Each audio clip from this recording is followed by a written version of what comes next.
ഒന്നാമത്തെ ചാപ്റ്റർ എന്ന് പറഞ്ഞാൽ കുഞ്ഞറയ്ക്കുള്ളിലെ ജീവരഹസ്യങ്ങൾ. അപ്പം ആ ഒരു ഹെഡ്ലൈന് കണ്ടപ്പോൾ തന്നെ നമുക്ക് മനസ്സിലാവും എന്താണ് ഈ ചാപ്റ്ററിൻ്റെ ഉള്ളിൽ സബ്ജക്റ്റായിട്ട് കൊടുത്തിട്ടുള്ളതെന്ന് നമുക്ക് മനസ്സിലാക്കാൻ പറ്റും. അപ്പം നമുക്ക് നോക്കാം. സെൽസിനെ കുറിച്ചാണ് പറയുന്നത് അല്ലേ. കോശങ്ങൾ എന്ന് പറയുന്ന ഭാഗമാണ് ഈ ചാപ്റ്ററിൽ നമ്മൾ ഡിസ്കസ് ചെയ്യാൻ പോകുന്നത്. അതിന് ഫസ്റ്റ് ആയിട്ട് നിങ്ങൾക്കൊരു മൈക്രോസ്കോപ്പ് കാണാം. ആ മൈക്രോസ്കോപ്പിന് ഡിഫറെൻ്റ് പാർട്സും കാണാം. ഐ പീസ് ഉണ്ട്, നോബുകളുണ്ട്, ഒബ്ജക്റ്റീവ് ലെൻസ് ഉണ്ട്, സ്റ്റേജ്, ക്ലിപ്പ്, കണ്ടൻസർ, മിറർ. ഇതൊക്കെയാണ് എന്ത് ഒരു മൈക്രോസ്കോപ്പിൻ്റെ പ്രധാനപ്പെട്ട ഭാഗങ്ങൾ എന്ന് പറയുന്നത്. അപ്പം ഒരു എക്സാമിന് ഇതിൽ ഡയഫ്രം എന്താണെന്ന് ചോദിച്ചിരുന്നു. പിന്നെ ഒരു എക്സാമിന് കണ്ടൻസറും എന്താണ് എന്ന് ചോദിച്ചിരുന്നു. അപ്പം ഓരോ ഭാഗവും അതിൻ്റെ ധർമ്മങ്ങളും നമ്മൾ പഠിച്ചു വെക്കണം. നമുക്ക് നോക്കാം. എന്താണ് കോമ്പൗണ്ട് മൈക്രോസ്കോപ്പ് എന്ന് ആദ്യം പറഞ്ഞിട്ടുണ്ട് കേട്ടോ. ഒന്നിൽ കൂടുതൽ ലെൻസുകൾ ഉപയോഗിക്കുന്ന മൈക്രോസ്കോപ്പുകളെയാണ് നമ്മൾ എന്ത് പറയുന്നത്? കോമ്പൗണ്ട് മൈക്രോസ്കോപ്പുകൾ എന്ന് പറയുന്നത്. അപ്പോൾ ഒന്നിൽ കൂടുതൽ എന്ന അർത്ഥത്തിലാണെന്ത് കോമ്പൗണ്ട് എന്ന് പറയുന്നത്. ഒന്നിൽ കൂടുതൽ ലെൻസുകൾ ഉപയോഗിക്കുന്ന മൈക്രോസ്കോപ്പാണ് കോമ്പൗണ്ട് മൈക്രോസ്കോപ്പ്. മൈക്രോസ്കോപ്പിലെ സ്റ്റേജിന് താഴെയായി ഉറപ്പിച്ചിരിക്കുന്ന ഭാഗം നിരീക്ഷണ വസ്തുവിലേക്ക് പ്രകാശം പതിപ്പിക്കുന്നു. പിന്നെ ഒരു ലോഹ വലയത്തിൽ ഉറപ്പിച്ചിരിക്കുന്ന ഈ ക്രമീകരണത്തിന് 2 തലങ്ങളാണുള്ളത്. അപ്പം ഒരു മൈക്രോസ്കോപ്പിൽ 2 ദർപ്പണങ്ങളുണ്ട്. ഒന്ന് സമതല ദർപ്പണവും ഒന്ന് കോൺകേവ് ദർപ്പണമാണ്. ഇപ്പൊ സമതല ദർപ്പണത്തിന്റെ ഫംഗ്ഷൻ എന്താണെന്ന് പറഞ്ഞാൽ സൂര്യപ്രകാശം പ്രതിപതിപ്പിക്കുന്നതിനുള്ളതാണ്. റിഫ്ലക്റ്റ് ചെയ്യിപ്പിക്കുന്നതിനാണ് ആര് ഉപയോഗിക്കുന്നത്? സമതല ദർപ്പണം അല്ലെങ്കിൽ പ്ലെയിൻ മിറർ ഉപയോഗിക്കുന്നത്. ഇനി കോൺകേവോ കൃത്രിമ പ്രകാശം പ്രതിപതിപ്പിക്കുക അല്ലെങ്കിൽ ആർട്ടിഫിഷ്യൽ ലൈറ്റ് റിഫ്ലക്റ്റ് ചെയ്യിക്കാൻ വേണ്ടിയിട്ടാണ് കോൺകേവ് ദർപ്പണം ഉപയോഗിക്കുന്നത്. അപ്പോൾ 2 ദർപ്പണങ്ങളുണ്ട്. കോൺകേവ് ദർപ്പണവും സമതല ദർപ്പണവും. സമതല ദർപ്പണം സൂര്യപ്രകാശത്തിനും, അതേപോലെ കോൺകേവ് സമതല ദർപ്പണം സൂര്യപ്രകാശത്തെ പ്രതിപതിപ്പിക്കാനും കോൺകേവ് ദർപ്പണം കൃത്രിമ പ്രകാശത്തെ പ്രതിപതിപ്പിക്കാനും വേണ്ടി. ഇനി അടുത്ത 2 ഇമ്പോർട്ടൻറ്റ് ഭാഗമാണ് കണ്ടൻസറും ഡയഫ്രം. പ്രീവിയസ് ഇയർ ക്വസ്റ്റ്യൻ ആണ് കേട്ടോ. കണ്ടൻസർ എന്താണ്? സ്റ്റേജിന്റെ അടിവശത്ത് ഉറപ്പിച്ചിരിക്കുന്ന കണ്ടൻസറിലെ ലെൻസ് പ്രകാശത്തെ നിരീക്ഷണ വസ്തുവിലേക്ക് കേന്ദ്രീകരിക്കുന്നു. അപ്പൊ കണ്ടൻസറാണ് കേന്ദ്രീകരിക്കുന്നത്. കണ്ടൻസർ കേന്ദ്രീകരണം. നിരീക്ഷണ വസ്തുവിലേക്ക് സൂര്യപ്രകാശത്തെ എന്താണ് കേന്ദ്രീകരിക്കുന്നു. ഡയഫ്രം എന്താണ് ചെയ്യുന്നത്? കണ്ടൻസറിന്റെ ഭാഗമായ ഡയഫ്രം പ്രകാശ തീവ്രതയെ ക്രമീകരിക്കുന്നു. ഒന്ന് നിരീക്ഷണ വസ്തുവിലേക്ക് പ്രകാശം കേന്ദ്രീകരിക്കുമ്പോൾ മറ്റേതെന്താണ്? ആ പ്രകാശത്തിന്റെ തീവ്രത കൂടേണ്ട സമയത്ത് കൂട്ടാനും കുറയ്ക്കേണ്ട സമയത്ത് കുറയ്ക്കാനും സഹായിക്കുന്നുണ്ട്. അപ്പം ഇത്രയൊക്കെയാണ് ഒരു മൈക്രോസ്കോപ്പിലെ പ്രധാന ഭാഗങ്ങൾ. 2 ദർപ്പണങ്ങളുണ്ട്, കണ്ടൻസർ ഉണ്ട്, അതേപോലെ ഡയഫ്രം ഉണ്ട്. പിന്നെ ആവർത്തന ശേഷി പറയുകയാണ്. ഇതിൽ നിങ്ങൾക്കറിയാം 10x 45x എന്നൊക്കെ ഇങ്ങനെ രേഖപ്പെടുത്തിയിട്ടുണ്ട് അല്ലേ. ഒബ്ജക്റ്റീവ് ലെൻസിലുകളുടെ ആവർത്തന ശേഷി 10x 45x എന്നിങ്ങനെ രേഖപ്പെടുത്തിയിരിക്കുന്നു. അപ്പം ഇതിൻ്റെ ആവർത്തന ശേഷി എന്ന് പറഞ്ഞാൽ 10x 45x ഒക്കെ ആയിരിക്കും. ഐ പീസിലും ഇത്തരത്തിലുള്ള രേഖപ്പെടുത്തൽ കാണാം. അപ്പോൾ ലെൻസിന്റെ ആവർത്തന ശേഷി എത്ര സൂം ചെയ്ത് നമുക്ക് കാണാൻ പറ്റും, എത്ര ക്ലാരിറ്റിയിൽ നമുക്ക് കാണാൻ പറ്റും എന്നതാണ് ആവർത്തന ശേഷി കൊണ്ട് ഉദ്ദേശിക്കുന്നത്. അപ്പം ഈ ഒബ്ജക്റ്റീവ് ലെൻസിലും ഐ പീസിലുമുള്ള സംഖ്യകളുടെ ഗുണനഫലമാണ് മൈക്രോസ്കോപ്പിന്റെ ആവർത്തന ശേഷി. അപ്പം ഓരോ മൈക്രോസ്കോപ്പിലും എത്രത്തോളം കാണാൻ പറ്റും, എത്രത്തോളം നമുക്ക് മൈക്രോസ്കോപ്പിനെ നമ്മൾ ഉപയോഗിക്കുന്നത് എന്താണ്? സൂക്ഷ്മജീവികളെ കാണാൻ വേണ്ടിയിട്ടാണ് അല്ലേ. അപ്പം എത്രത്തോളം നമുക്ക് കാണാൻ പറ്റും എന്നുള്ളതാണ് ആവർത്തന ശേഷി കൊണ്ട് നമ്മൾ മീൻ ചെയ്യുന്നത്. ഇത്രയൊക്കെയാണ് എൻ്റെ മൈക്രോസ്കോപ്പിന്റെ ഭാഗങ്ങൾ. പ്രീവിയസ് ചോദിച്ചതാണ് കേട്ടോ. അപ്പോൾ നോക്കി വെക്കണേ. അടുത്തത് അടുത്തത് നമ്മൾ കോശത്തിലേക്ക് കടക്കുകയാണ്. കോശത്തിലേക്ക് കടക്കുമ്പം ടെക്സ്റ്റ് ബുക്കിൽ ഒരു പരീക്ഷണങ്ങളൊക്കെ കൊടുത്തിട്ടുണ്ട്. നിങ്ങളത് വായിച്ചു കാണുമെന്ന് വിശ്വസിക്കുന്നു. അപ്പം അടുത്ത ചോദ്യം, സെല്ല് കണ്ടുപിടിച്ചത് ആരാണ്? കോശം കണ്ടുപിടിച്ചത് ആരാണ്? റോബർട്ട് ഹുക്ക് ആണ് അല്ലെ. റോബർട്ട് ഹുക്ക് ആണ് ആദ്യമായിട്ട് കോശം കണ്ടുപിടിച്ചത്. 1665 റോബർട്ട് ഹുക്ക് കോശം കണ്ടുപിടിക്കുന്നത്. പിന്നെ ഈ കോശത്തെ കുറിച്ചുള്ള പഠനമാണെന്ത്? സെൽ ബയോളജി അല്ലെങ്കിൽ കോശ വിജ്ഞാനീയം എന്ന് പറയുന്നത്. ഇപ്പൊ ഏതോ ഒരു ജനറൽ PSCക്ക് ചോദിച്ചതാണിത്. കോശവിജ്ഞാനം, സെല്ലിനെ കുറിച്ച് പഠിക്കുന്നത് അല്ലെങ്കിൽ കോശത്തെ കുറിച്ച് പഠിക്കുന്ന ശാസ്ത്രശാഖയെ പറയുന്ന പേരെന്താണ്? കോശ വിജ്ഞാനീയം ആണ്. പിന്നെ അടുത്തതാണ് കുറച്ച് ആൾക്കാരുടെ, കുറച്ച് സയന്റിസ്റ്റിന്റെ പേര് അതേപോലെ ഫോട്ടോസും കൊടുത്തിട്ടുണ്ട് അല്ലെ. Who is Robert brown? Robert hook കോശം കണ്ടെത്തി. റോബർട്ട് ബ്രൗൺ എന്താ കണ്ടെത്തിയത്? കോശ കേന്ദ്രം കണ്ടെത്തി. അതിനെ എന്ത് വിളിച്ചു? ന്യൂക്ലിയസ് എന്ന് വിളിച്ചു അല്ലെ. സൈറ്റോളജി എന്ന് പറയുന്നത് എന്താണ്? സൈറ്റോളജി.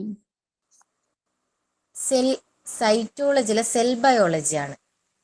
സൈറ്റോളജി സൈറ്റോപ്ലാസമായിട്ട് റിലേറ്റഡ് ആണ്. കോശത്തിൻ്റെതല്ലേ?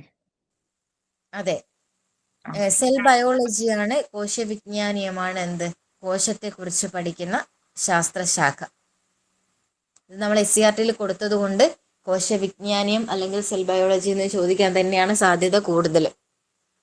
പ്രത്യേകം എടുത്തു പറഞ്ഞിട്ടുണ്ടല്ലോ, അപ്പോൾ ഇമ്പോർട്ടൻ്റ് ആണ്. അപ്പോൾ റോബർട്ട് ബ്രൗൺ സിംപ്ലി നമുക്ക് എന്ത് പറയാം? കോശത്തിന്റെ ന്യൂക്ലിയസ് കണ്ടെത്തിയത് ആര് എന്ന് ചോദിച്ചാൽ റോബർട്ട് ഹുക്ക് ആണ് അല്ലെ. Then who is M.J. Schleiden? M.J. Schleiden.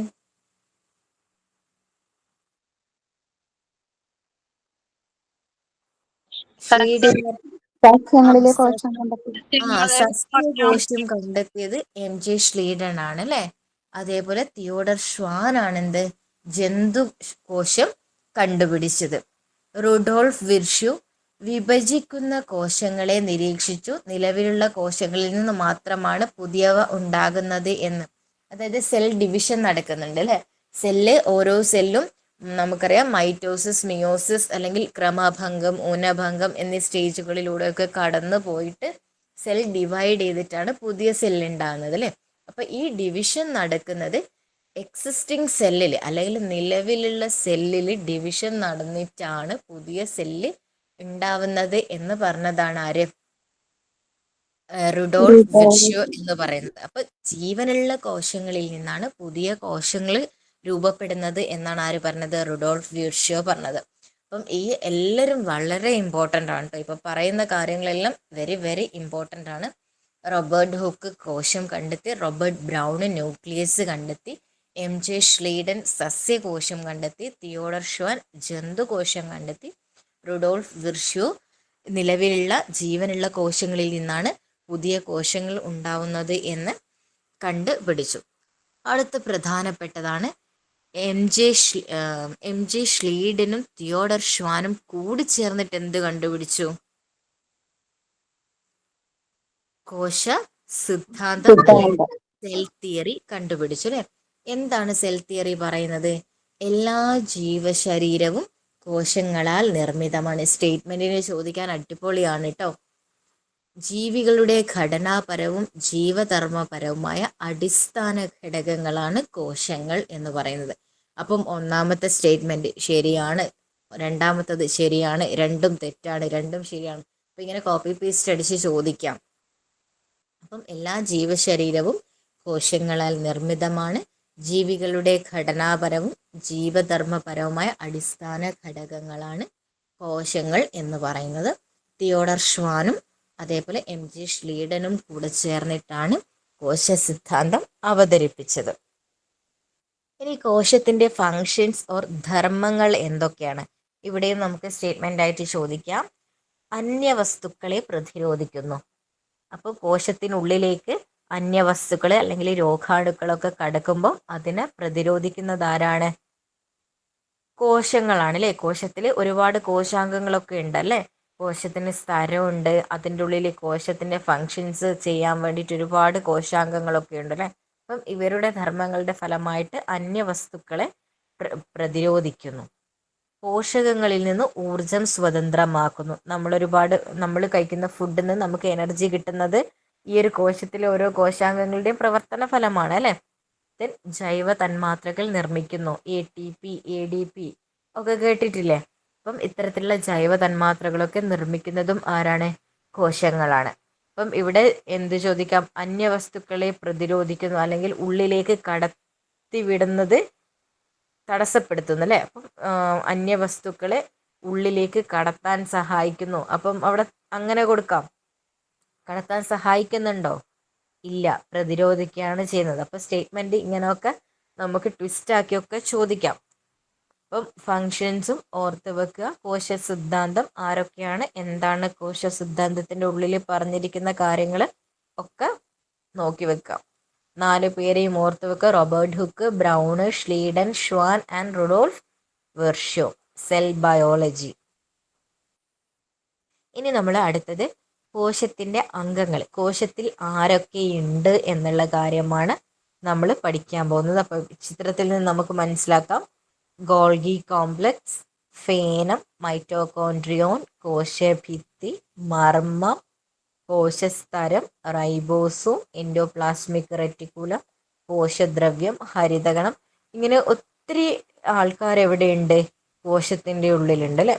അപ്പൊ നമുക്ക് ഇവരൊക്കെ ഫങ്ഷൻസും കാര്യങ്ങളൊക്കെ ഡീറ്റെയിൽഡ് ആയിട്ട് നോക്കാം. കേൾക്കാൻ പറ്റുന്നുണ്ടല്ലോ അല്ലേ? മനസ്സിലാവുന്നുണ്ടല്ലോ? ഇത്രയും പറഞ്ഞതിൽ എന്തെങ്കിലും ഡൗട്ട് ഉണ്ടോ? ഏതെങ്കിലും ഭാഗം പറയണമെന്നോ? അടുത്തതിലേക്ക് പോവാം.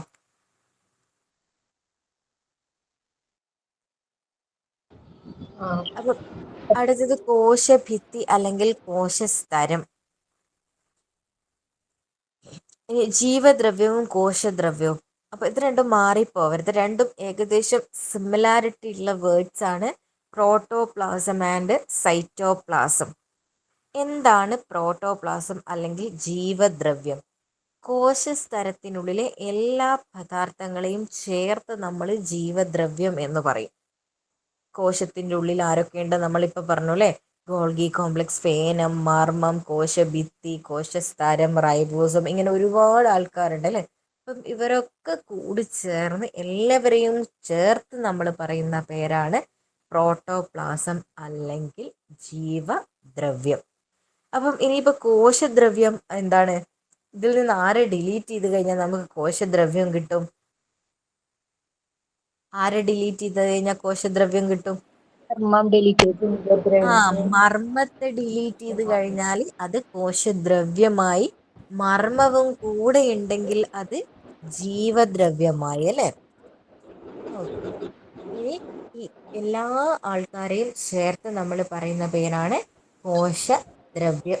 കോശാംഗങ്ങൾ എന്ന് പറയുന്നത്. നമ്മൾ വീട്ടിൽ ഒരുപാട് അംഗങ്ങൾ ഉണ്ടാവും അല്ലേ.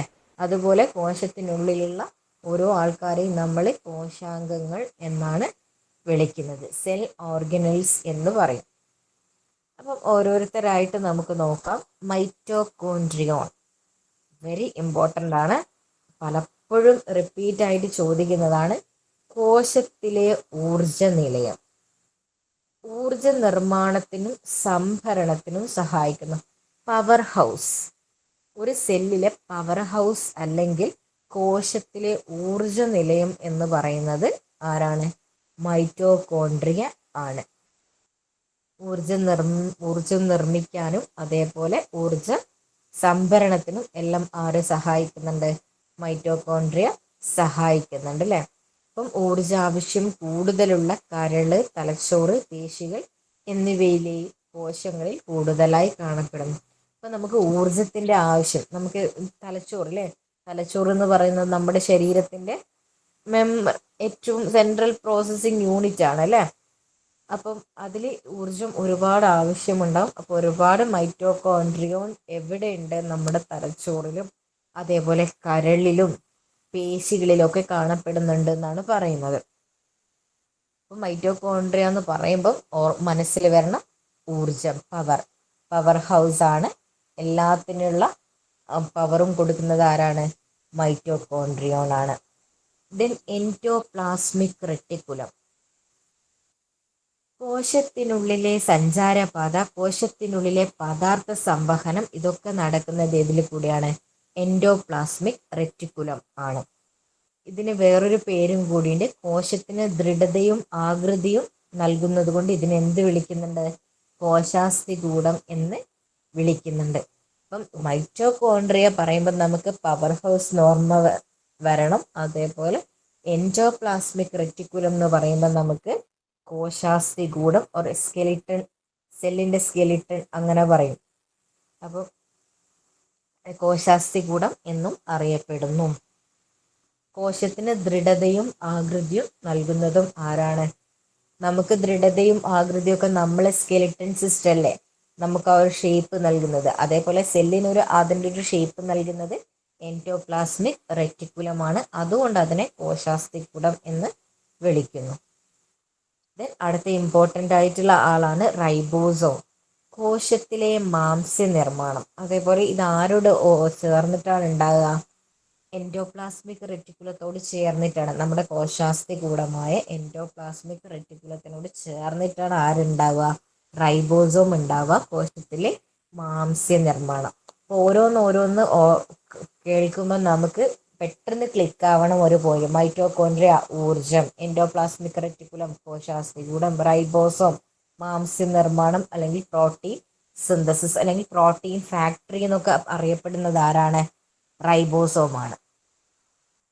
ദെൻ ഫേനം, ടോണോപ്ലാസ്റ്റ് എന്ന സവിശേഷ സ്ഥലത്താൽ ആവരണം ചെയ്യപ്പെട്ടു. അപ്പൊ ഈ ഫേനത്തിന് എന്തുണ്ട്? ഒരു ആവരണമുണ്ട്. കോശത്തിന് തന്നെ ആവരണമുണ്ടാവും. അതിൻ്റെ ഉള്ളിലെ കോശാംഗമായ ഫേനത്തിന് എന്തുണ്ട്? ടോണോപ്ലാസ്റ്റ് എന്ന സവിശേഷ സ്ഥലത്താൽ ആവരണം ചെയ്യപ്പെട്ടിട്ടുണ്ട്. ജലം, ലവണ വിസർജ്യ വസ്തുക്കൾ എന്നിവ സംഭരിക്കുന്നു. ഫേനത്തിന്റെ ഓർക്കുക ടോണോപ്ലാസ്റ്റ്.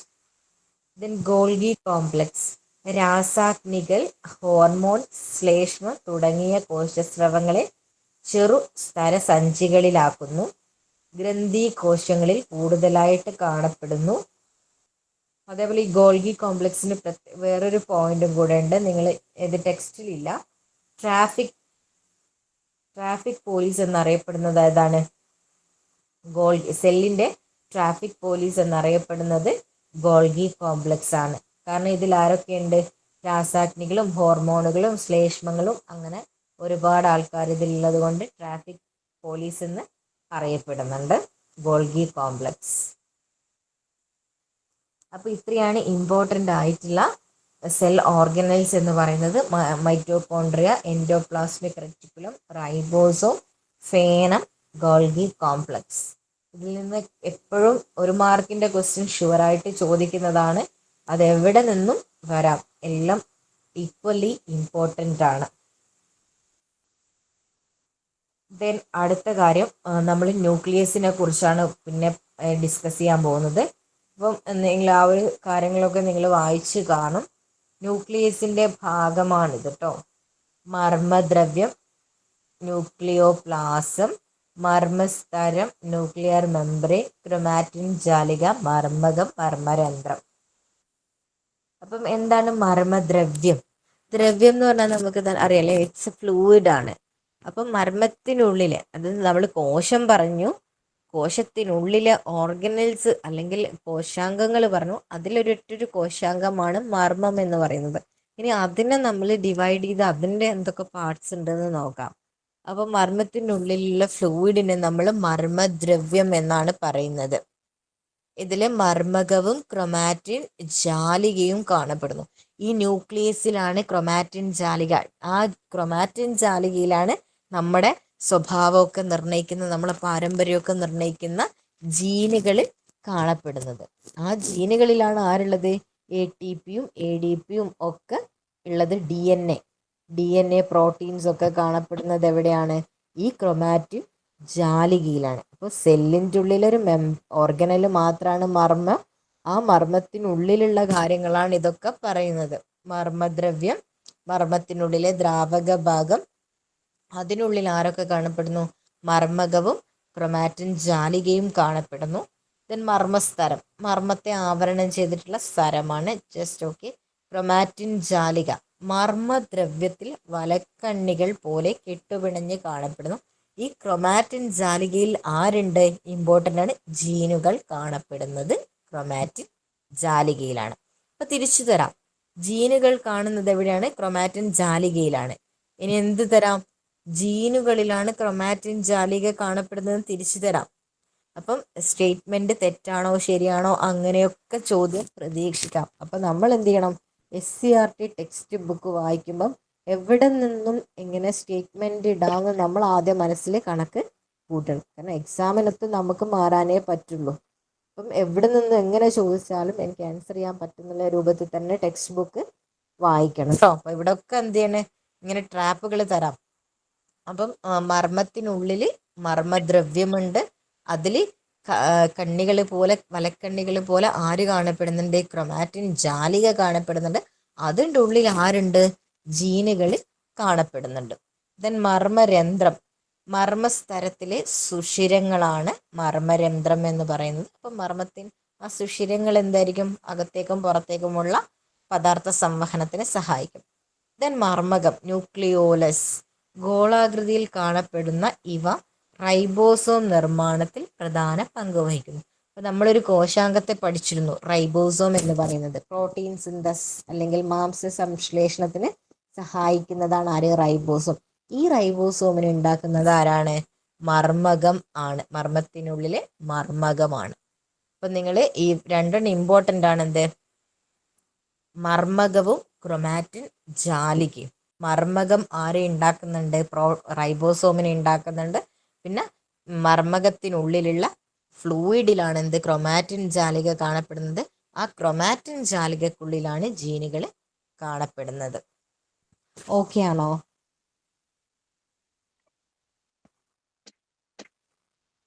ഓക്കെ അല്ലേ? അടുത്തതിലേക്ക് പോയിക്കൂടെ?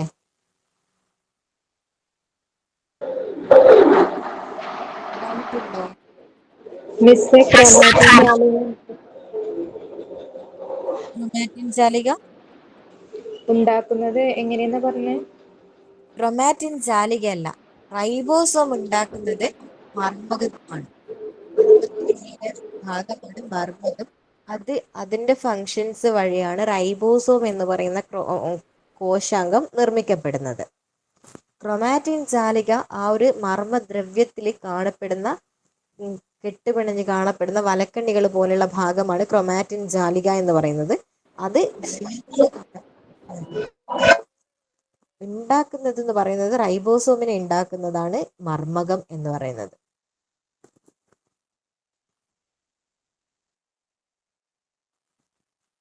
ക്ലിയർ ആയോ? അപ്പൊ നമുക്ക് അടുത്തത് എന്താണ് പ്രോകാരിയോട്ടുകൾ, എന്താണ് യൂകാരിയോട്ടുകൾ? അവിടെയും ഇമ്പോർട്ടൻ്റ് ആണ്. എക്സാമ്പിൾ തന്നിട്ട് യൂകാരിയോട്ട് അല്ലാത്തത്, പ്രോകാരിയോട്ട് അല്ലാത്തത് എന്നുള്ള രീതിയിൽ ചോദിക്കാം. അപ്പം വ്യക്തമായ മർമ്മമുള്ള ഓർഗാനിസത്തിന് നമ്മൾ എന്താ പറയുന്നത്? യൂകാരിയോട്ട് എന്നാണ് പറയുന്നത്. നമ്മൾ മനുഷ്യന്മാർ, സസ്യങ്ങൾ, അവയ്ക്കെല്ലാം എന്താണ്? വ്യക്തമായ ന്യൂക്ലിയസ് ഉണ്ട്. കോശത്തിനുള്ളിൽ വ്യക്തമായിട്ടുള്ള ന്യൂക്ലിയസ് കാണപ്പെടും. അപ്പൊ വ്യക്തമായിട്ട് ന്യൂക്ലിയസ് കാണപ്പെടുന്ന ജീവികളെ നമ്മൾ എന്ത് പറയും? യൂകാരിയോട്ട് എന്ന് പറയും. ഇല്ലാത്തതിനെ നമ്മൾ പ്രോകാരിയോട്ട് എന്ന് പറയും. യൂകാരിയോട്ട് ഏകദേശം എല്ലാ വലിയ വലിയ ജീവികളും യൂകാരിയോട്ടിൽ പെടും. പ്രോകാരിയോട്ടിൽ നിങ്ങൾ എക്സാമ്പിൾ പഠിക്കണം. ബാക്ടീരിയ, സൈനോബാക്ടീരിയ, മൈക്കോപ്ലാസ്മ എന്നിവയ്ക്ക് എന്തില്ല? പ്രത്യേകതരം എന്തില്ല? മർമ്മമില്ല. കോശത്തിനുള്ളിൽ പ്രത്യേകതരം മർമ്മമില്ല. അതുകൊണ്ട്, അല്ലെങ്കിൽ വ്യക്തമായിട്ടുള്ളൊരു മർമ്മം കാണപ്പെടുന്നില്ല. അതുകൊണ്ട് അവയെ നമ്മൾ പ്രോകാരിയോട്ടുകൾ എന്നാണ് വിളിക്കുന്നത്. Bacteria, cyanobacteria, mycoplasma. 3 എക്സാമ്പിളും പഠിച്ചു പോയേക്കാം. എന്നാൽ അമീബയ്ക്ക് ഉണ്ട് കേട്ടോ. അമീബയെ നമ്മൾ പല രീതിയിൽ വരയ്ക്കെങ്കിലും മൂപ്പർക്ക് വ്യക്തമായിട്ടുള്ളൊരു ന്യൂക്ലിയസ് അവിടെ ഉണ്ട്. എന്ത് വരച്ചാലും നമ്മൾ അമീബ പോലെ എന്ന് പറയും. അപ്പം എന്താണ് അമീബ? അങ്ങനെയാണെങ്കിലും അതിന് വ്യക്തമായിട്ടുള്ളൊരു ന്യൂക്ലിയസ് ഉണ്ട്, ഓർത്ത് വെക്കണം. വേണമെങ്കിൽ എക്സാമ്പിളിൽ തന്നാൽ നമുക്കൊരു ഡൗട്ട് വരാം, അമീബയ്ക്ക് ന്യൂക്ലിയസ് ഉണ്ടോ ഇല്ലയോ. ഉണ്ട് കേട്ടോ. അമീബ വ്യക്തമായിട്ടുള്ള ന്യൂക്ലിയസ് ഉള്ളൊരു ജീവിയാണ്. ദെൻ ജീവസ്തരങ്ങൾ. കോശത്തിന് ഒരു സ്തരാവരണമുണ്ടെന്ന് നമ്മൾ കണ്ടല്ലോ, കോശത്തിന് ചുറ്റും അല്ലെ കോശസ്തരമുണ്ട്. ഈ ആവരണമാണ് കോശത്തെ സമീപ കോശങ്ങളിൽ വേർതിരിക്കുന്നത്. കോശത്തിന് മാത്രമല്ല മർമ്മത്തിനും മിക്ക കോശാംഗങ്ങൾക്കും സ്തരാവരണമുണ്ട്.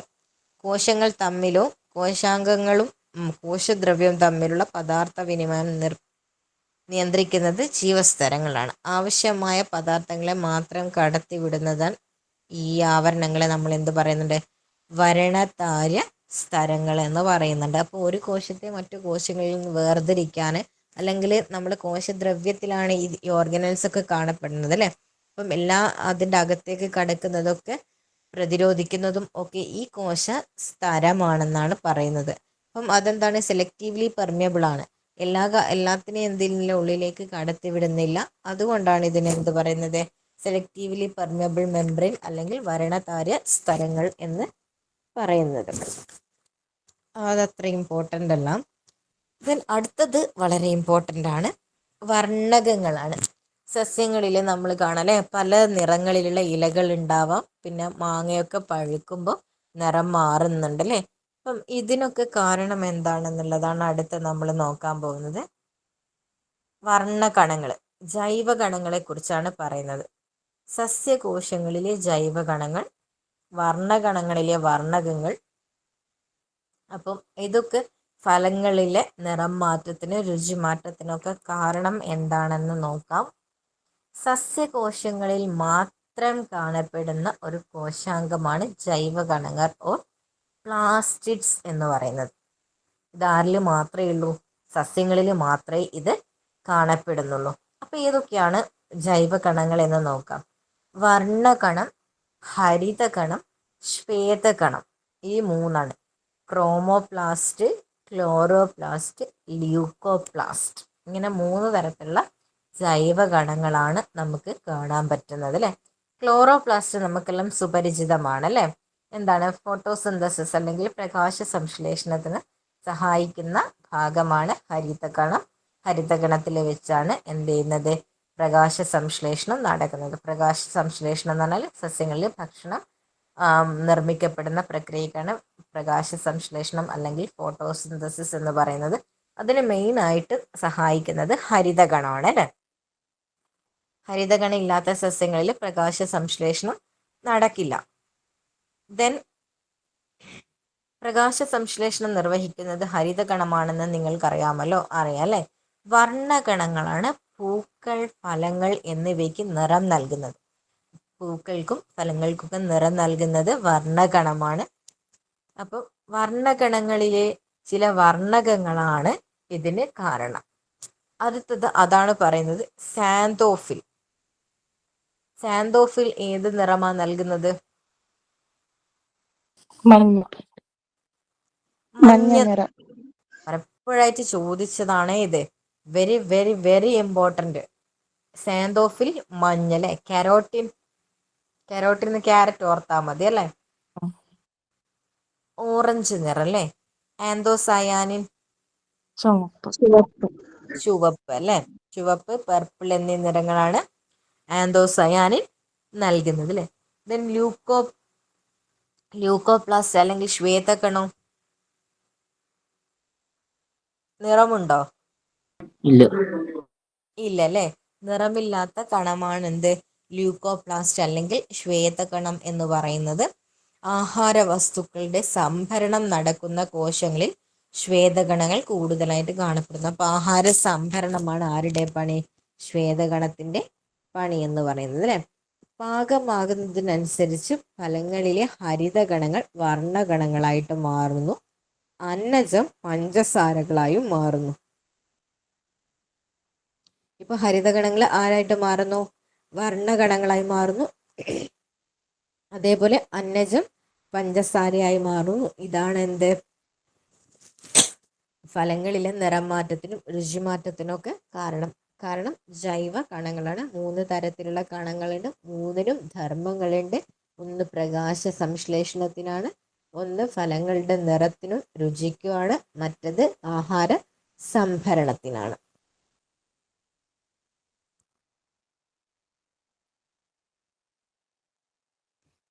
ഇനി അടുത്തത് സസ്യകോശങ്ങളിൽ വിവിധ ജീവധർമ്മങ്ങൾ നിർവഹിക്കുന്ന കോശാംഗങ്ങളെ കുറിച്ച് മനസ്സിലാക്കിയല്ലോ. അപ്പം ഇനി ജന്തുകോശങ്ങളിൽ മിസ് പഞ്ചസാര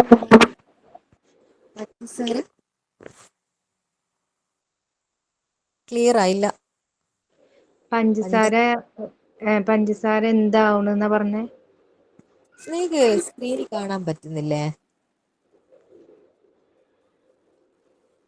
ഉണ്ട്. ഞാനത്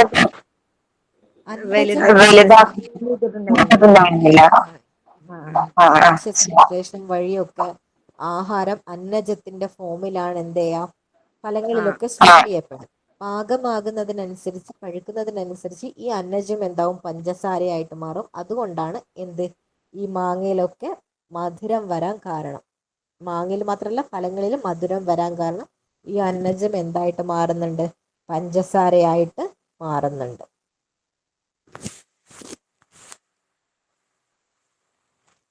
ഓക്കെ, ദെൻ ഇതുവരെ നമ്മൾ സസ്യകോശത്തെ കുറിച്ച് പഠിച്ചു. ഇനി ജന്തുകോശം. ഈ കോശഭിത്തി എന്ന് പറയുന്നൊരു ഓർഗൻ ഉണ്ട്. അത് സസ്യകോശങ്ങളിൽ മാത്രമേ കാണപ്പെടുള്ളൂ കേട്ടോ. കോശഭിത്തി ആരിലേ ഉള്ളൂ? സസ്യങ്ങളിലേ ഉള്ളൂ. അതേപോലെ ജൈവകണങ്ങളും എവിടെയേ ഉള്ളൂ? സസ്യകോശത്തിലേ ഉള്ളൂ കേട്ടോ. ഇനി ജന്തുകോശങ്ങളിൽ ഫേനം ജന്തുകോശത്തില് ഇല്ലല്ലോ, ഉണ്ടോ?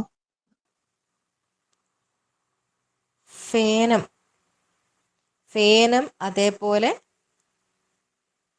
ജൈവകണങ്ങൾ, കോശഭിത്തി. ഫേനത്തിന്റെ വാക്യൂള് സസ്യകോശത്തിലും ജന്തുകോശങ്ങളിലും രണ്ടും ഉണ്ട് കേട്ടോ.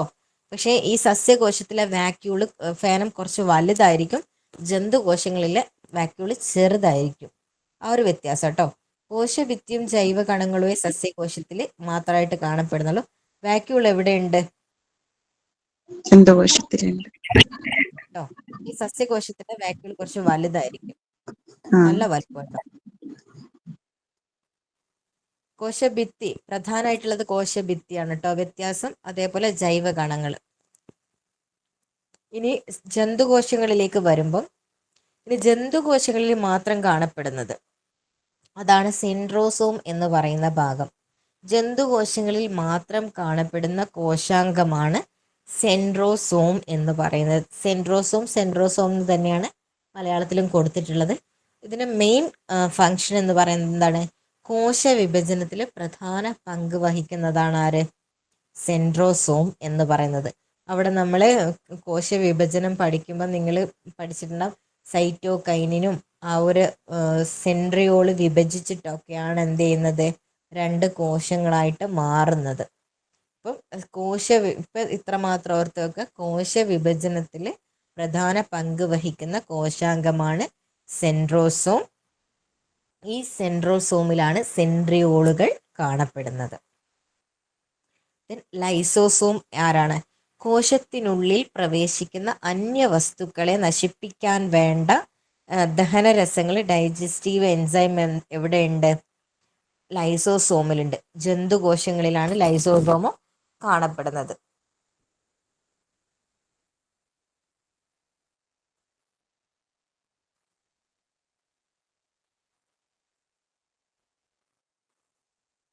അപ്പോൾ ജന്തുകോശങ്ങളിൽ മാത്രം കാണപ്പെടുന്നത്, അതേപോലെ സസ്യകോശങ്ങളിൽ മാത്രം കാണപ്പെടുന്നത് എന്ന് പ്രത്യേകം ചോദിക്കാം. അപ്പം കോശഭിത്തിയും ജൈവകണങ്ങളുമാണ് സസ്യങ്ങളിൽ കാണപ്പെടുന്നത് എങ്കിൽ ലൈസോസോമും സെൻട്രോസോമുമാണ് ജന്തുകോശങ്ങളിൽ കാണപ്പെടുന്നത്. ഈ ലൈസോസോം എന്ന് പറയുന്നത് അന്യവസ്തുക്കളെ കോശത്തിനുള്ളിലേക്ക് പ്രവേശിപ്പിക്കുന്നത് തടയുന്നതാണ്. ചിലപ്പോൾ എന്ത് ചെയ്യും, ഈ മറ്റു കോശാംഗങ്ങളെയും എന്ത് ചെയ്യും, ഇത് ഇല്ലാതാക്കി കളയും. അപ്പം ഇതിനെ എന്ത് പറയുന്നുണ്ട്? ഇതിനൊരു പ്രത്യേക പേരുണ്ട്, അറിയാവോ? ലൈസോസോം. നമ്മൾ എൻഡോപ്ലാസ്മിക് റെറ്റിക്കുലത്തെ കോശാസ്ഥികൂടം എന്ന് പറഞ്ഞു അല്ലേ? അതേപോലെ ഇതിന് പ്രത്യേക പേരുണ്ട്, ലൈസോസോം. സൂയിസൈഡൽ ബോഡി എന്ന് കേട്ടിട്ടുണ്ടോ? ആ, ആത്മഹത്യാ സഞ്ചി എന്നു ആരെ അറിയപ്പെടുന്നുണ്ട്? ലൈസോസോമിനെ അറിയപ്പെടുന്നുണ്ട് കേട്ടോ. അപ്പം ഓരോന്നിനും സ്പെഷ്യലായിട്ടുള്ള കാര്യങ്ങളുണ്ട്, അത് പ്രത്യേകം ഓർത്ത് വെക്കുക. ഓരോ കോശാംഗത്തിനും അത് ഓർത്ത് വെക്കുക. മൈറ്റോകോൺഡ്രിയ എനർജിയാണ്, റൈബോസോം മാംസ്യ നിർമ്മാണമാണ്, ദെൻ സെൻട്രോസോം കോശ വിഭജനത്തിന് സെൽ ഡിവിഷനെ സഹായിക്കുന്ന ഭാഗമാണ്, ലൈസോസോം ആത്മഹത്യ സഞ്ചി എന്നറിയപ്പെടും, ഗോൾഗി ബോഡീസ് കോശത്തിനുള്ളിലെ ട്രാഫിക് പോലീസ് എന്നറിയപ്പെടുന്നു. അപ്പം ഈ ഒരു ഭാഗത്ത് എന്തെങ്കിലും ഡൗട്ടോ കാര്യങ്ങളോ ഇനി പറയേണ്ടതുണ്ടോ? ഈ ഒരു ഫസ്റ്റ് ചാപ്റ്റർ കോശങ്ങൾ എന്നുള്ള ചെറിയ ഭാഗം ഇവിടെ ഈ ഒരു ചാപ്റ്റർ കഴിഞ്ഞിട്ടുണ്ട്. അടുത്തതും കോശത്തിന്റെ കണ്ടിന്യൂഷൻ തന്നെയാണ്.